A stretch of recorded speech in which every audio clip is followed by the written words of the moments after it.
అందరికీ నమస్కారం. ఈ మధ్యన బాగా క్రైస్తవుల్ని చాలా హింసపెడుతున్నారు కదా! బైబిల్ పలికిమాలిది అంటున్నాడు కదా! ఈ మన రాధా మనోహరం దాస్.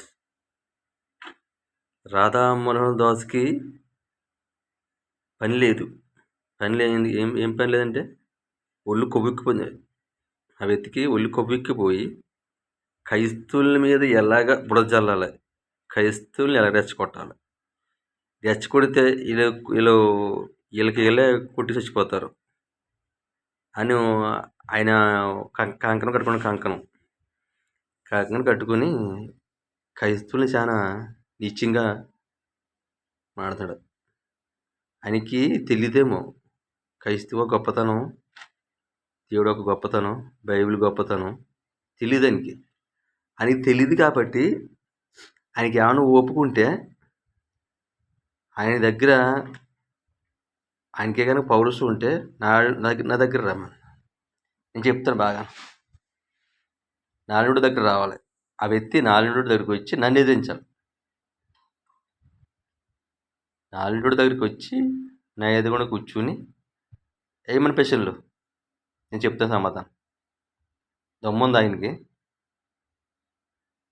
దమ్ముందా అంటాను. దమ్ముంటే రమ్మని.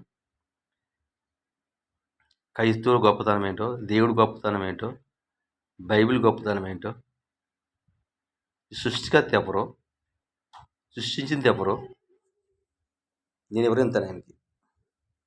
నాతోటి మాట్లాడిన తర్వాత ఆయన్ని వీడియో చేయమని. నాతోటి మాట్లాడుకుంటూ వీడియో చేద్దని చెప్పండి ఎవరైనా సరే. ఏంటంటే ఆయనకి ఏమీ ఏదో ఎవరో లేరు, అంతలో మైకులు గొర్రెల్లో అనుకుంటాడేమో. మేము గొర్రెలు కాదు. మేము గొర్రెలు అంటున్నావు. గొర్రెలు తెరబడితే ఏం చేస్తావు నువ్వు? మేము గొర్రెలు. మరి నువ్వెవరు? గొర్రెలు అంటున్నావు కదా నువ్వు. మీరు గొర్రెలు అంటున్నారు కదా, మరి నువ్వెవరువే? నువ్వు ఎలాగొచ్చావు? ఇన్ని ఎవరు సృష్టించారు? నీ సృష్టించిన ఎవరు? చూపించగలవా? నిన్ను ఎవరు సృష్టించారు? ఈ భూమి మీదకి ఎలాగొచ్చావు నువ్వు? ఈ భూమి మీదకి వచ్చి ఎలా బతుకుతున్నావు? ఒకసారి నువ్వు తెలుసుకుని రా నా దగ్గర వచ్చి నాతోటి పోటీకి వచ్చి మాట్లాడు.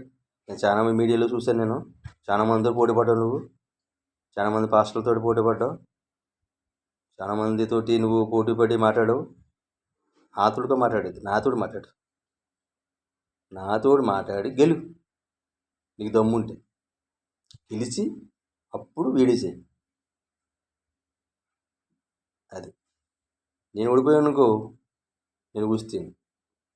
నువ్వు గెలిచావనుకో ఇష్టం ఉండు, ఇష్టం మాట్లాడు.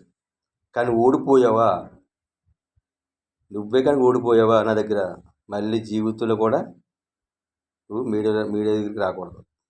ఎందుకంటే మా గొప్పతనాన్ని నువ్వు మెచ్చుకొని సారీ చెప్పాలి.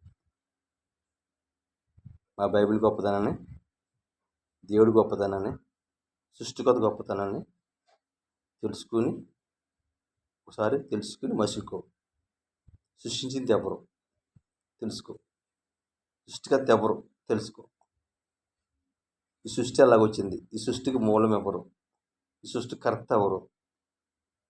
సృష్టి ఎవరి వల్ల సృష్టించబడింది తెలుసుకో. తెలుసుకుని మాట్లాడు.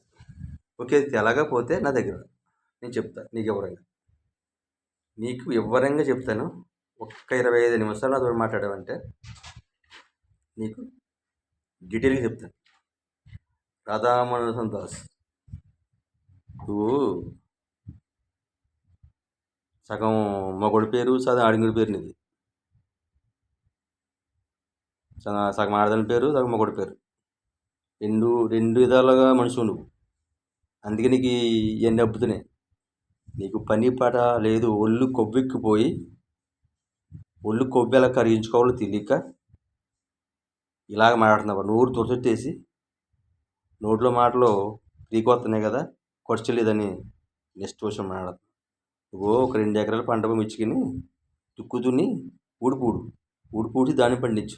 అప్పుడు మాట్లాడతావేమో. అప్పుడు మాట్లాడాలి. ఇలాంటి మాటలు అప్పుడు మాట్లాడితే బాగుంటుంది. మేమందరం కష్టపడుతున్నాం కాబట్టి మాకు ఎటువంటి ఆలోచనలు రావు. నీలాంటి వాళ్ళు మాటలు వినటం వల్ల మాకు మేము బయటికి రావాల్సి వస్తుంది. లేకపోతే మేము రాము. ఇలాంటి వల్ల నువ్వే అంత రెచ్చగొట్టింది నువ్వే. ఇంకా ఉన్నారు నీ వెనకాల ఒక 4-5 ఉన్నారు. ఇంకా అలా కూడా ఇదే మాట చెప్తాను. అలా కూడా సరే, అలా రామన్న దగ్గరికి మాట్లాడతాను. ఎక్కడో మారుమూల ప్రాంతంలో మాట్లాడడం కాదు, నాలుగు ఎదుర్కోవాలి. దైవ సేవకునిగా ఎదుర్కొనేది నారాయణుడు ఎదుర్కొంటే ఓ మధ్య ఉంటుంది, కిక్ ఉంటుంది మాట్లాడితే. పోటీ పడాలి. నాలుగు రోజులు పోటీ పడితే కిక్ వస్తుంది. నేను చెప్తా, రియల్గా చెప్తా, ఎక్కడైనా చెప్తా, ఎంత దూరమైనా చెప్తా. నేను ఆడే మాట, దేవుడి గొప్పతనం ఏంటి, సృష్టికర్త ఎవరు, ఈ సృష్టి అలాగ వచ్చింది అని గొప్పతనం, అని చేసిన పనులు, ఆయన మంచితనం, గొప్పతనం నేను చెప్తాను. ఈ దమ్ము ఉంటే కాసుకోండి, మీకు దమ్ము ధైర్యం ఉంటే నా దగ్గరికి తలపడండి.